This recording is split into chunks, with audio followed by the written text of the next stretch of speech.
कपड़े धोने वाली बहू। शादी के पहले से ही विभा को कपड़े धोने का बड़ा शौक था। कभी नल के नीचे तो कभी तालाब के पास। अरे मेरी नीली वाली लुंगी नहीं दिख रही है।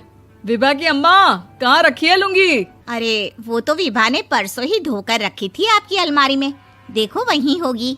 वो ना मैंने आज धो दी, मुझे लगा कि गंदी हो गई होगी।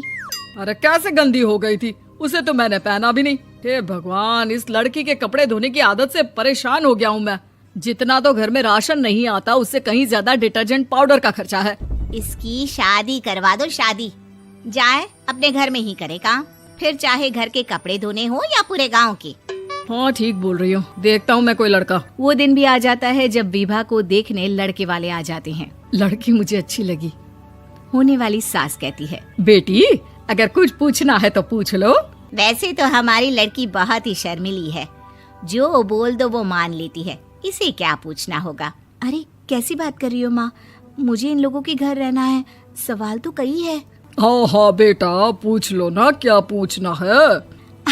आप लोगों के घर कपड़े कौन धोता है? सास का मुंह बन जाता है। देखो, अगर तुम ये कहना चाहती हो कि तुम्हें कपड़े धोने नहीं आते तो सुन लो, कपड़े मैं ही धोती हूँ, लेकिन तुम्हारे आ जाने के बाद मैं रुमाल तक नहीं धोऊंगी। अरे चुप रहना भाग्यवान, बहू बेचारी घर आई नहीं, उसे डराना शुरू कर दिया। वो क्या है ना बिटिया, अभी तक तो ये कल्लू की माँ ही धोती थी, लेकिन अब तुम्हारे पापा तो दहेज में वॉशिंग मशीन देंगे ही।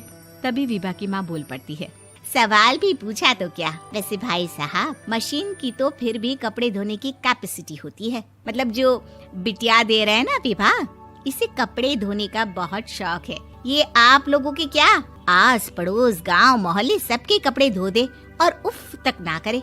बाहर देखा नहीं आपने कितने कपड़े सूख रहे हैं? सब हमारी बिटिया ने ही तो धोए हैं। बस भी करो ना माँ, शर्म आ रही इतनी तारीफ सुनकर। और तो और एक दाग निकाल कर दिखाओ तो मान जाओ। हाँ अच्छा, माफ करना बेटा, मैंने गलत समझा। हमें तो रिश्ता बहुत पसंद है। और ऐसे जुड़ जाता है रिश्ता कपड़े धोने का शौक रखने वाली विभा का। उसकी शादी हो जाती है कोयला फैक्ट्री में काम करने वाले कल्लू के साथ। शादी के बाद अचानक विभा चिल्लाती हुई सास के पास आती है। सासू माँ, अरे सासू माँ कहाँ है आप? ये तो धोखा है, धोखा दिया आप लोगों ने मुझे। इसे ससुर के चक्कर के बारे में पता चल गया। अरे तो उसमें तुझे क्यों धोखा मिला है? अरे नल में पानी नहीं आता, कपड़े कैसे कब धुलेंगे? अच्छा, तू पानी नहीं आ रहा उसकी बात कर रही है। तो आपने क्या सोचा? कुछ नहीं। अच्छा, तेरी माँ ने कहा था कि कपड़े धोने का शौक है तुझे, याद आया मुझे। शौक बोलकर कपड़े धोने वाले मेरे जुनून को कम ना आके सासू माँ, कपड़ा धोना मेरा गुरूर है। तभी पति भी वहाँ आ जाता है। अभी मैंने इसे सनी देओल की फिल्म दिखाई है, उसी के डायलॉग मार रही है माँ। अच्छा सुन, साफ साफ बता रही हूँ, पानी सुबह 4 से 6 और शाम को 10 से 12 आता है, समझी? विभा टाइमिंग सुनकर हैरान हो जाती है। ये क्या भूतों का मोहल्ला है? सुबह 4 बजे उठकर कौन कपड़े धोता है? 4 बजे टंकी में पानी जाता है, फिर सारा दिन धोना ना, किसने मना किया?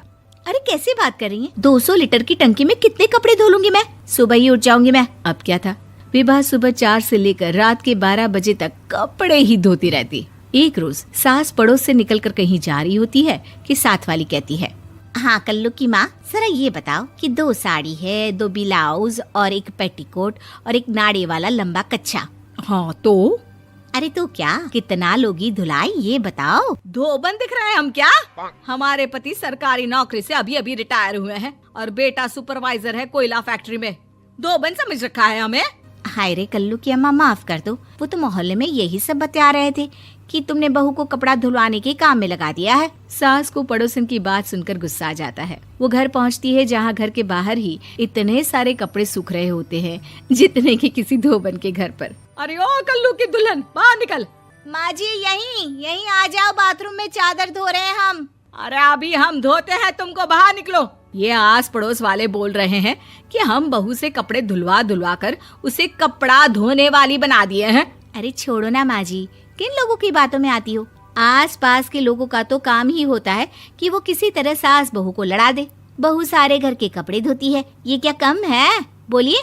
सास को भी लग जाता है कि वो बहू का ये सनकीपन नहीं छुड़वा सकती, इससे अच्छा है कि खुद ही चुप हो जाए। एक रोज सास और बहू मंदिर जाते हैं, जहाँ सास की साड़ी वहाँ खड़ी भीख मांगने वाली से मिलती है। माँ जी क्या बात है, आपकी साड़ी उस भिखारन से कितनी मिल रही है ना? हाँ हाँ देखो तो, दोनों की साड़ी मिल रही है। क्या बात है कल्लू की अम्मा, तुम खुद को तो अफसर की बीवी बताती हो और ऐसी सिंपल सी प्लेन साड़ी पहनकर घूमती हो। सिंपल और प्लेन नहीं है ये साड़ी। तो क्या सोने के धागे से फूल बने हैं? कुछ भी सासू माँ, कुछ भी। हाँ बने थे इस साड़ी में सोने के धागे से फूल। मेरे पति लेकर आए थे मद्रास से स्पेशली मेरे लिए 10,000 की। ताहे भाई साहब इस भिखारन के लिए भी सेम टू सेम साड़ी लेकर आए होंगे 10,000 की। सास उस वक्त तो कुछ नहीं कहती, लेकिन बहू के साथ घर आती है और अलमारी से एल्बम निकाल कर लाती है। ये साड़ी देख रही है, ये वही साड़ी है जिसे मैंने अभी पहना था। इस साड़ी में ये जो चमकदार फूल दिख रहे हैं ना, ये सोने के धागों से काढ़े गए हैं। लेकिन तू लोकल वॉशिंग मशीन ब्रश से घिस घिस कर सारे फूलों को निकाल कर साड़ी प्लेन कर दी। मुझे माफ कर दीजिए सासू माँ। और तो और, जब मैंने तुझे तेरी गलती के लिए कुछ नहीं कहा, लेकिन तूने तो सबके सामने मेरा मजाक ही बना दिया। क्यों? बहू को समझ में आ जाता है कि अब से उसका कपड़े धोना बंद।